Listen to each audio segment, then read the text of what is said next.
Hello everyone, আসসালামু আলাইকুম। আমি মোহাম্মদ মেহেদী হাসান।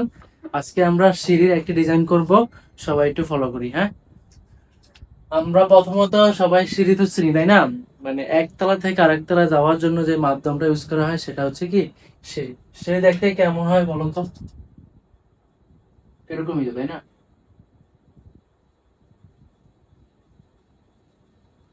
এটা তো এক ধরনের সিঁড়ি আমরা বলতেই পারি। তাহলে আমাদের এখন এই সিঁড়িটা ডিজাইন করা লাগবে। তাহলে কি ডিজাইন করতে হবে মাঝে দেখো, আমি বলতেছি। সিঁড়ির নিচে একটা স্ল্যাব থাকে, ঠিক আছে? সেটাকে বলা হয় ওয়েস্ট স্ল্যাব। হ্যাঁ, তাহলে এই স্ল্যাবে কি থাকবে? স্ল্যাব যখন বলে ফেলছি, তাহলে তোমাকে মাসবে আগে স্ল্যাব ডিজাইন পারতে হবে। আর স্ল্যাব ডিজাইন পেরে গেলে বাকি এখানে আসলে সব সেম টু সেম। আর বাকি যেখানে পার্থক্য আছে টুকটা সেটা আমি বলে দিব। তাহলে দেখো, এই স্ল্যাবটা তোমাকে ডিজাইন করতে হবে। ডিজাইনে কি বের করতে হবে? রডের পরিমাণটা। এখানে রড থাকবে না, এই রডের পরিমাণটা বের করা লাগবে। আমরা আগেও বলে আসছি স্ল্যাব ডিজাইনে যে দেখো, রডের পরিমাণ মানে কি, মেন রড বললে এটা বের করা লাগবে, আর আমাদের এটা বের করা লাগবে তাপি রডের ক্ষেত্রে। বুঝতে পারলাম? তাহলে এই দুটো আমাদের লক্ষ্য সেম আগের মতোই। এটাই। তাহলে আমাদের কোশ্চেনটা করি। বলে দিচ্ছে যে একটি আরসিসি সিঁড়ির ফ্লাইটে 12টি ধাপ আছে। মানে এরকম একটা দুইটা তিনটা চারটা দেখাইছে, 12টা ধাপ আছে। ফ্লাইটের টেডের প্রস্থ হচ্ছে কত? 25। টেড তোমরা চিনি আশা করি। এটা হচ্ছে আমাদের টেড। আর রাইজের উচ্চতা দেওয়া আছে কত? এইটা সেন্টিমিটার। নিচের তথ্যাদির সাহায্যে ফ্লাইটটি ডিজাইন কর। তথ্যাদি FY FC live load, U হচ্ছে বন্ড প্রেরণ, পিসি হচ্ছে আমাদের শেয়ার প্রেরণ দেওয়া আছে। আর আমরা কি করবো, এখান থেকে ডিজাইনটা করবো।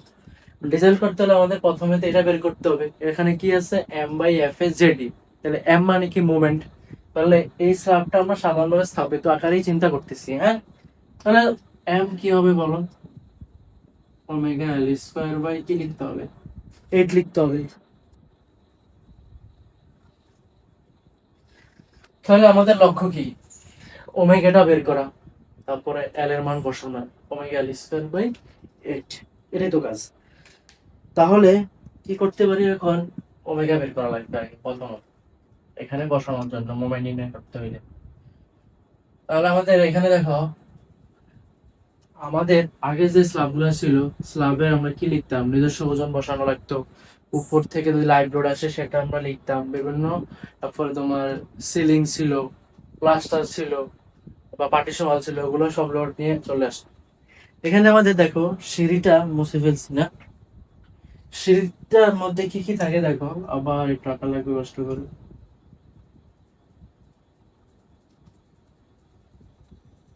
এই তো। তো সিঁড়ির মধ্যে কি আছে? একটা স্ল্যাব আছে, এখানে একটা কি আছে আমাদের, ধাপগুলো আছে, স্টেপগুলো আছে। আর কি আসতে পারে? তুমি হাঁটাচলা করলে লাইভ লোড আসতে পারে, বা মাল সামগ্রী নিলে সেটার ওজন আসতে পারে। তাহলে আমাদের লাইভ লোডের পরিমাণ দিয়ে দিছে হতো 500 কেজি/মিটার স্কয়ার। তাহলে এই স্টেপের ওজন কত, আর হচ্ছে আমাদের কি ওয়েস্ট স্ল্যাবের ওজন কত, সেটা বের করতে পারলে আমাদের কি হয়ে যাবে? ওমেগার মানটা চলে আসবে। ওমেগা হচ্ছে কি? একক ওজন। তাহলে দেখো, প্রথমত আমরা চলে আসি, কি করতে পারি? ওয়েস্ট স্ল্যাবের ওজন নির্ণয়ের সূত্র হচ্ছে এইটা। এই সূত্রটা মুখস্থ করে ধরতে হবে। আর একটা প্রমাণ আছে, হ্যাঁ, তোমরা ভিডিওতে দেখবা বা বই খুলে দেখবা। হ্যাঁ, এই প্রমাণটা তোমাদের প্রতি সংক্ষিপ্ততে আসবে। আর এখানে হচ্ছে আমাদের স্টেপের ওজন দেওয়া আছে কত? 12R। এটা হচ্ছে স্টেপ গুলো বললাম না, যে একটা স্টেপ, দুইটা স্টেপ, 12টা স্টেপ আছে আমাদের। এই স্টেপের ওজন, এটা একটা ফর্মুলা। হ্যাঁ, 12R, এটা কিন্তু 812 না।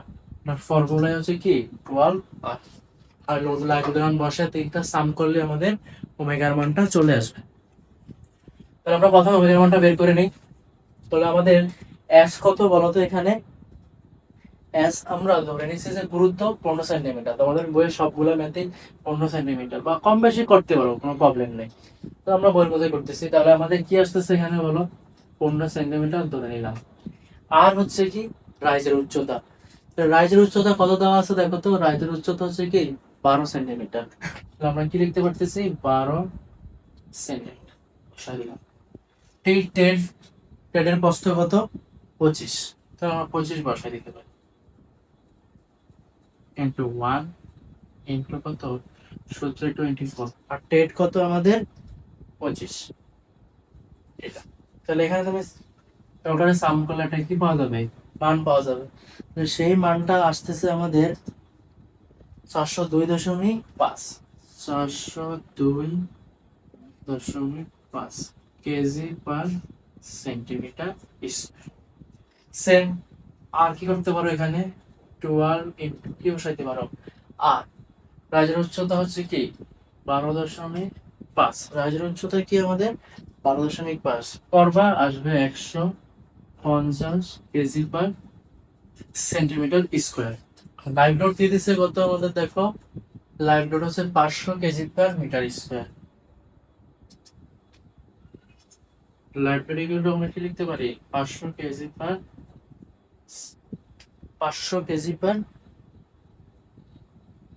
Metre square. হ্যাঁ, আমরা বসাইতে পারি, এগুলো মিটারই আসবে। হ্যাঁ, এত। তাহলে আমাদের এটা যখন আমরা কি করে ফেলবো, এখানে সাম করে ফেলবো। হ্যাঁ, সাম করলে আমাদের মানটা আসতেছে কত, 52.5 কেজি পার মিটার। তো বিষয়টা হলো আমাদের এটা যে মানগুলো আমরা পাইছি ওজনটা, সেটা প্রতি মিটার স্কোয়ারে কত। তা আমাদের তো লাগবে কি ওমেগা, ওমেগা তো হয় মিটারে কত, পার মিটারে কত আসে। তো একটা জিনিস তোমাকে বোঝানোর চেষ্টা করি, আমরা আমরা স্লাবেও বুঝছি, সেই ক্ষেত্রে যে প্লান আকার এটা কি এরকম আসবে না নাকি, সিঁড়ির ক্ষেত্রে এরকম আসবে। তাহলে আমাদের স্ল্যাবটা তো অনেক বড়, আমরা পুরো স্ল্যাব নিয়ে কখনোই ডিজাইন করি না। স্ল্যাবে যখন ম্যাথ করছি তখনও এখানেও সেম, এখান থেকে 1 মিটার, এই যে এই জায়গা থেকে আমরা কি করব, 1 মিটার একটা কি নিব, স্টেপ নিব। মানে এখান থেকে কেটে ধরো এতটুকু একটা স্ল্যাব নিয়ে আসলাম, যার প্রস্থ হচ্ছে কি আমাদের 1 মিটার। তাহলে এখন স্টেপ দ্বারা যদি আমরা এরিয়াকে দ্বারা গুণ করি, তাহলে দেখো কি পাচ্ছি আমরা, এই চাপটাকে। তাহলে আমাদের ওমেগার সূত্র কি আসতেছে, দেখো 0.এত কেজি পার মিটার স্কয়ার, গুণ কি করলাম 1 মিটার। তাহলে মিটার মিটার কাটা কি থাকতেছে, 5 কেজি পার কি মিটার, এতটুকু। তাহলে আমাদের বিষয়টা আমরা বুঝতে পারলাম না,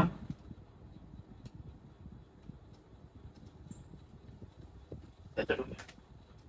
আচ্ছা, তাহলে এই ফর্মুলাটা আমাদের চলে আসলো যে ওমেগার মান হচ্ছে কত, 1052.5 কেজি পার মিটার।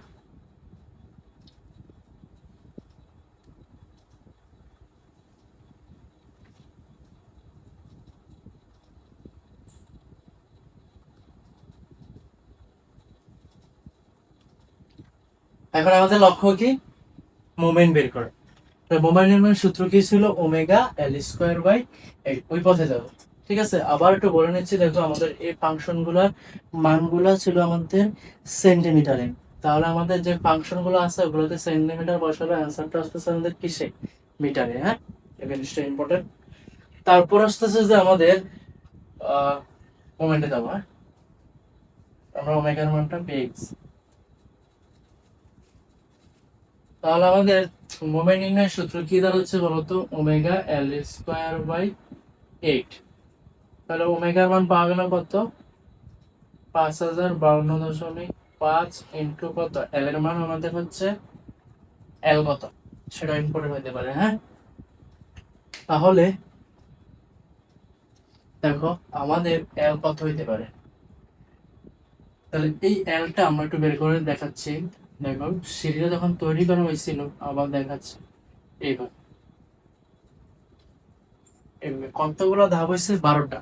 তাহলে এইভাবে 12টা, আর এই একটা মাপ জানলে, এই মাপটা জানি, এই মাপটা জানি, এই মাপটা জানি, এই মাপটা কত আমাদের বলতো, ট্রেডের প্রস্থ হচ্ছে আমাদের 25, ট্রেডের এই প্রস্থ হচ্ছে কি 25, এই জায়গা থেকে এই জায়গা হচ্ছে 25, এখান থেকে এখানে হচ্ছে কি 25, এরকম কয়টা হবে আমাদের, 12টা ধাপ হবে।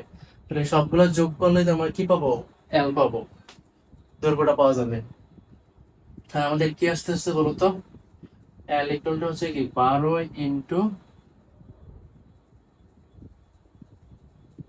দৈর্ঘ্য আসতেছে আমাদের কত, 300 সেন্টিমিটার। আর কি থাকতেছে বলতো 3 মিটার, সেটা হচ্ছে তাহলে এল হচ্ছে আমাদের কত 3, তাহলে ওমেগা এল স্কোয়ার বাই কি 8। বুঝতে পারলাম? তাহলে অ্যান্সারটা আসবে কি মিটারে, তাহলে 100 দ্বারা গুণ করলে চলে যাবে কি সেন্টিমিটারে। তাহলে আমাদের মোমেন্টের মানটা কি আসতেছে, মোমেন্টের মানটা আসতেছে এত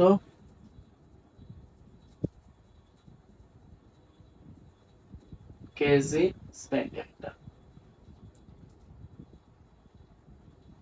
25 সেন্টিমিটার। তাহলে আমাদের মোমেন্টের মান পাওয়া গেল। আর আমাদের ওই যে শেয়ার পীড়ন বা বন্ডিং, সরি বন্ড পীড়ন পরীক্ষা করার জন্য এই ভির মানটা লাগবে। ভি হচ্ছে যে শেয়ারের মান, তাহলে ভি ইকুয়ালটা হচ্ছে আমাদের সূত্র ওমেগা এল বাই 2। ওমেগার মান কত পাওয়া গেছে, এল এর মান হচ্ছে 3/2, ওমেগা এল বাই 2। তাহলে ওমেগা এল বাই 2 এর মানটা আসতেছে আমাদের করলে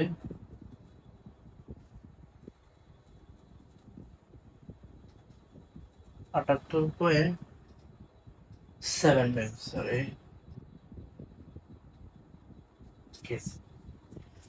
তাহলে মোমেন্ট তো এখানে আমাদের লাগবে কাজে, আর আমাদের হচ্ছে যে ভির মানটা এখানে কাজে লাগবে।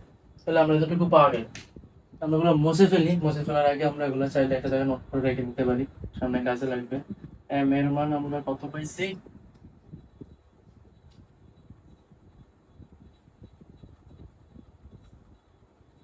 5 কেজি সেন্টিমিটার, আর ডি হচ্ছে আমাদের,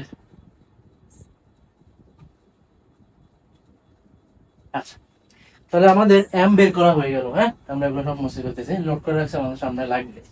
তাহলে আমাদের এম পাওয়া গেল এফ এস জেডি। তাহলে এফ এস এর মান কি দেওয়া আছে, দেওয়া নেই, আমাদের কোশ্চেনে কি দেওয়া আছে বলতো, এফ ওয়াই দেওয়া আছে।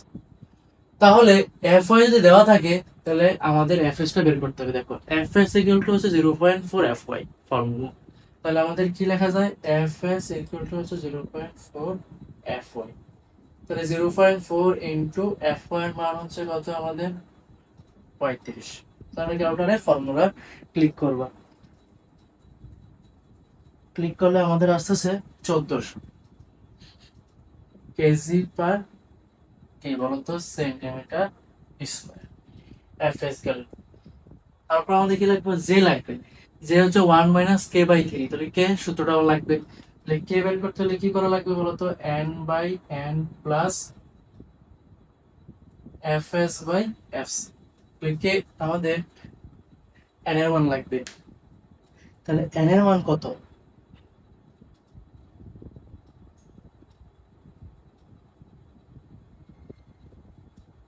তাহলে আমাদের n এর মান হচ্ছে 10। তাহলে আমরা n বসাই নিতে পারতেছি, n এর মান কোশ্চেনে দেওয়া থাকবে। হ্যাঁ, টাইপিং মিস্টেক, n হচ্ছে কি 10। তাহলে এফ এস কত আমাদের বলতো, এফ এস আমাদের হচ্ছে কত পাওয়া গেল 1400, আর এফ সি আমাদের দেওয়া আছে 94। তাহলে কি অর্ডারে টাইপ করলে কে এর মানটা চলে আসবে, কে এর মানটা আসবে 0.41 এত, যে আসবে কি 1 - k/3। তাহলে 1 - k হচ্ছে কত 0.401/3, তাহলে আসবে কত 0.866। তাহলে আমাদের লক্ষ্য কি, আবার ডি বের করা লাগবে। ডি বের করতে গেলে আবার কি লাগবে, m/r/b। তাহলে আর এর মান আবার লাগবে। তাহলে আর নির্ণয়ের সূত্র হচ্ছে কি half F C J K. তাহলে হাফ দিতে পারি, এফ সির মান কত বলতো, এফ সি হচ্ছে 94, জে এর মান পাওয়া গেল, কে এর মানও পাওয়া গেল। তাহলে আর এর মানটা চলে আসবে, আর এর মানটা আসতেছে আমাদের 16.2, এতটুকু। তাহলে আমাদের লক্ষ্য হচ্ছে এস বের করা, না তাহলে ডি বের করা লাগবে তো, না ডি এখনো পাই নাই।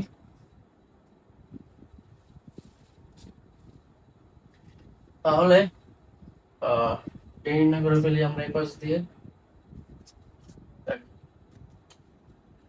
তাহলে আমাদের ডি নির্ণয় করতে কি লাগবে, √m/r/b। তাহলে n কত পাইছিলাম মনে আছে আমাদের এখানে, 11 এত 40625। আর এর মান হচ্ছে আমাদের 16.2। বি হচ্ছে কি 100। কারণ বি 100 কেন? বি আমরা সবসময় বলি, আমরা বি ধরে নিয়েছি 1 মিটার। 1 মিটারকে সেন্টিমিটার নিলে 100, তাহলে ডির মানটা পাওয়া যাবে। তাহলে এখান থেকে আমাদের এর মান আসতেছে 8.5 সেন্টিমিটার। তাহলে ডি চলে গেল, হ্যাঁ, ডি পাওয়া গেল। তাহলে আমাদের এসটা অনায়াসে বের করতে পারবো। হ্যাঁ, এই মানগুলো মুছে ফেলতেছি।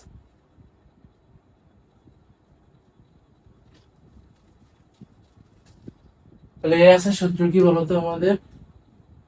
এস এর সূত্র হচ্ছে M by F S JD. তাহলে এম কত পাইছি? এটা আগেই ছিল, দেখে দেখে লিখে ফেলতে পারতেছি আমরা। আর এফ এস হচ্ছে আমাদের, এফ এস আমরা ওই সূত্রের সাহায্যে বের করে নিয়েছিলাম, সেখান থেকে আসছিল আমাদের এফ এস এর মান হচ্ছে 1400, যে এর মান হচ্ছে 0.86, আর টি একটাকে পাওয়া গেল কি 8.5। তাহলে আমাদের এস এর মানটা চলে আসবে। এখানে টাইপিং করলে এস এর মানটা আসতেছে আমাদের 11.56 সেন্টিমিটার। তবে দেখো আমাদের এখান থেকে এস এর মানটা পাওয়া হয়ে গেল, কিন্তু দেখো রড লাগবে এত পরিমাণ, কিন্তু সবগুলা রড গুলা, মানে এখানে যে তুমি রড গুলা ব্যবহার করবা কোনো একটা স্ল্যাবের মধ্যে, যখন রড গুলা ব্যবহার করবা নির্দিষ্ট একটা পরিমাণ গ্যাপ দিয়ে রড গুলো ব্যবহার করা লাগবে। মানে কত সেন্টার টু সেন্টার ব্যবহার করা লাগবে সেটা আমাদের কি করা লাগবে? বের করা লাগবে। সেটা আমরা আগে শিখছি যে এস ইকুয়াল টু কি লিখতে পারি আমরা? এস ইনটু 100 বাই কি এস। তাহলে বড় হাতের এস হচ্ছে আমাদের কত? 11.56। ছোট হাতের এসটা তুমি যেই রড আকার ব্যবহার করবা সেটা, এটা 12 mm হইতে পারে, 16 mm হইতে পারে, যেটা ব্যবহার করি আর কি। আমরা এখানে 12 mm ব্যবহার করবো। হ্যাঁ, কত ব্যবহার করতেছি? 12 mm রড ব্যবহার করব। তাহলে রড তো দেখতে হচ্ছে কি বৃত্তাকার, তাহলে সূত্র হবে কি পাই ডি স্কোয়ার বাই 4। তাহলে 1.2 হবে, মিলিমিটার দিয়ে কোথায় নিলাম? সেন্টিমিটারে। পাই ডি স্কোয়ার বাই 4 ইন্টু 100। ওটা টাইপ করলে এখান থেকে তুমি স্পেসিংটা পেয়ে যাবা। স্পেসিং আমাদের আসতেছে 9 এত সেন্টিমিটার। তোমরা সমান করে 9.5 সেন্টিমিটার সেন্টার টু সেন্টার ধরে নিব। আমাদের কি আসলো? এটা কাজ শেষ হলো, এবার আমাদের কি লাগবে? তাপীয় রড লাগবে। তাহলে এটা আমরা এই পাশ দিয়ে করতেছি। তাহলে আমাদের তাপীয় রডের সূত্র কি বলতো? S S prime equal to হচ্ছে 0.0025 বিটি। 0.0025 বি মানে কত? 1 মিটার। 1 মিটারকে সেন্টিমিটার নিলে কি 100। আর তাহলে এখানে আমাদের টির মানটা হবে টি ইকুয়াল টু, আমরা আগেই পাইছিলাম কত? 8.5। মানে টির মান না, সরি, এটা হচ্ছে আমাদের টির মান পাইছিলাম, ডির মান ছিল কত? 8.5। তাহলে আমাদের ডি মানে হচ্ছে কি কোনো একটা স্ল্যাবের কার্যকরী গভীরতা। তাহলে এখানে একটা কি থাকে? রড থাকে, রডের মাঝখানে আসবে, আর সাথে কি থাকবে? এটা ক্লিয়ার কভারিং। তো নিচে ক্লিয়ার কভারিং কত থাকে বলতো? 2 থাকে।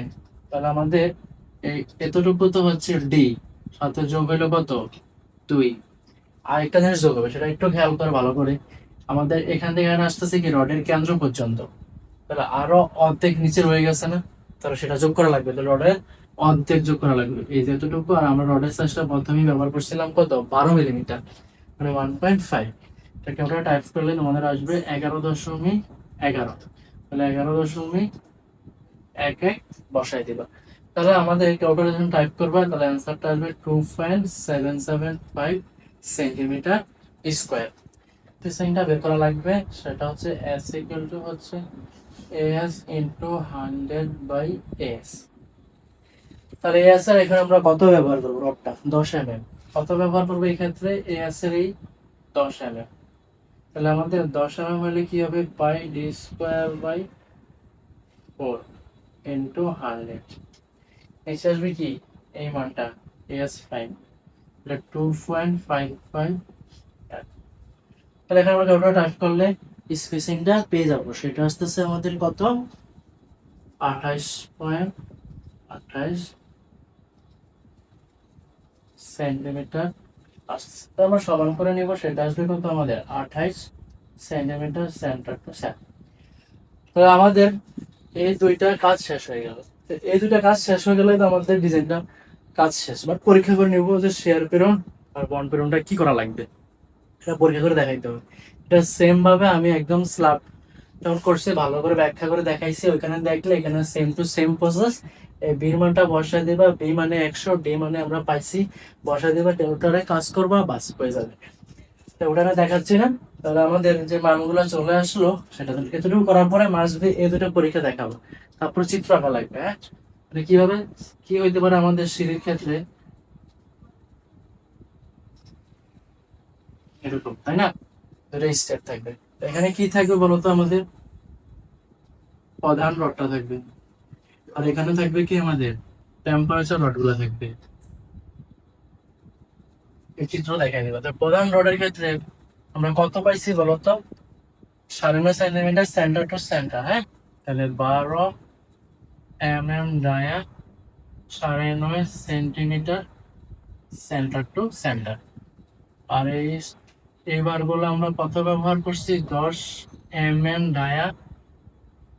কি ব্যবহার করছি, 10 ডায়া কত centre to centre, 28 centimetre centre to centre. তো আশা করি ভালো করে বুঝতে পারছো। স্ল্যাবটা আগে দেখে এসো, তারপরে ভিডিও দেখলে আশা করি না বোঝার কোনো কারণ নাই। ঠিক আছে, আল্লাহ হাফিজ।